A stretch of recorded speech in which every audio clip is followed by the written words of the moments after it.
It's fascinating to think how hard we work to make everything look and sound so perfect and clean, only to realize that we miss the beauty of imperfection. In the music world, it's the return of vinyl records, the rise of lo-fi trends, and the revival of all synthesizer and tape machines. And in photography, it's the comeback of vintage lenses, film photography, digital cameras with an analog style body, and finally, film emulation, which is the focus of this video. All of this feels like a reminder of the magic we left behind.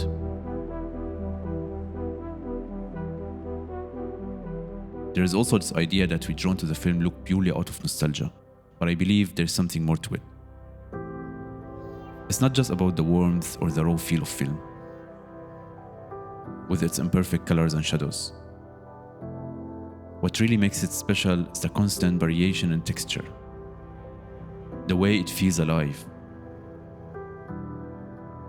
It's not just the grain that we're talking about here.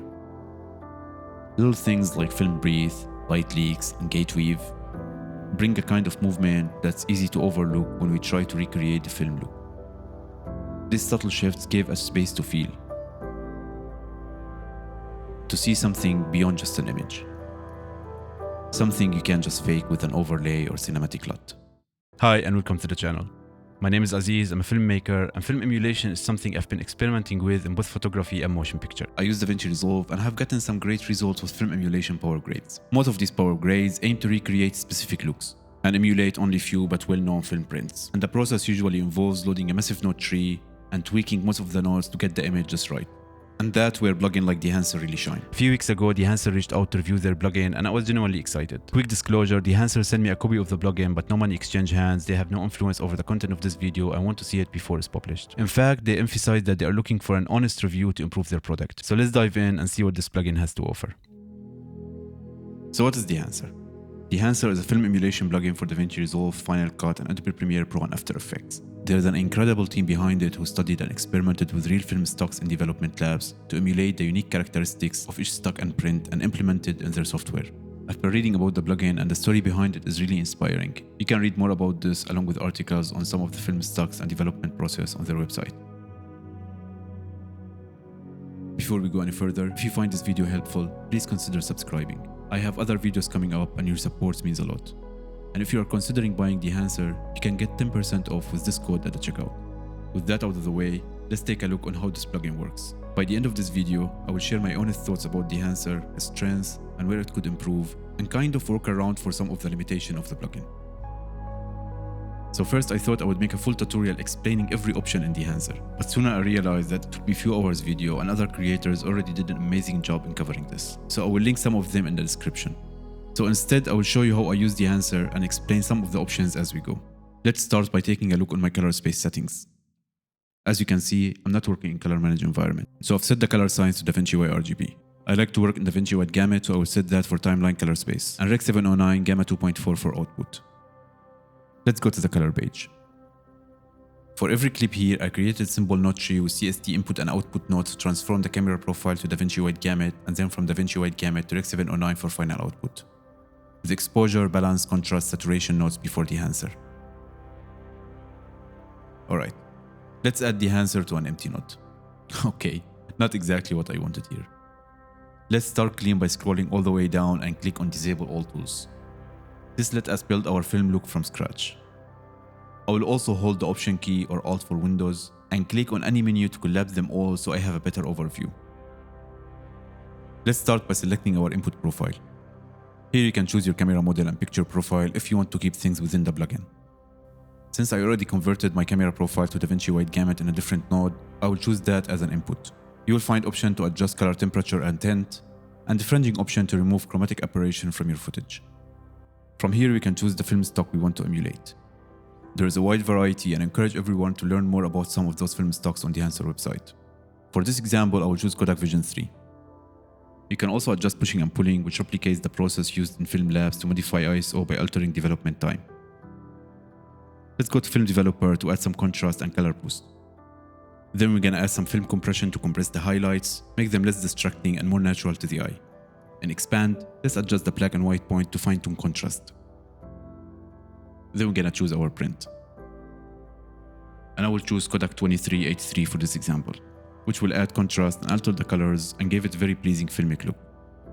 We're gonna add some color density, which adds saturation while slightly decreasing luminance. I will check analog range limiter, which helps us preserve the deep black in our image. Next, we're gonna add some grain. And something to note here is that the film grain in Dehancer has the best quality grain I've seen so far. And the same goes for halation and plume. I will add a little bit of halation, and I will choose Super 35 preset and play with the amount slider until I settle on something I'm happy with. Same thing for the plume. Here I will add tiny bit of film breathe and some gate weave to add some movement. Then we're gonna go to output, and here we can choose how strong the effect is, similar to key output gain in the key tab in DaVinci Resolve. After I'm done, I'm happy with the look, and just before export, I will change the quality to high since it can be quite heavy in your machine if you set it to high while adjusting your parameters. And here's the final results.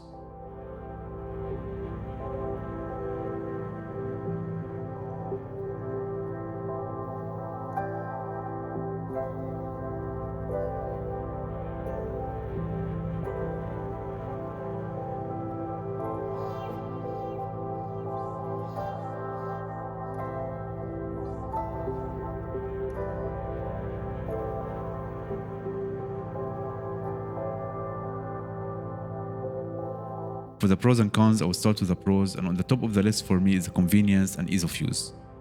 I've been using Dehancer for some time now, and I find it incredibly convenient compared to film emulation power grades available in the market.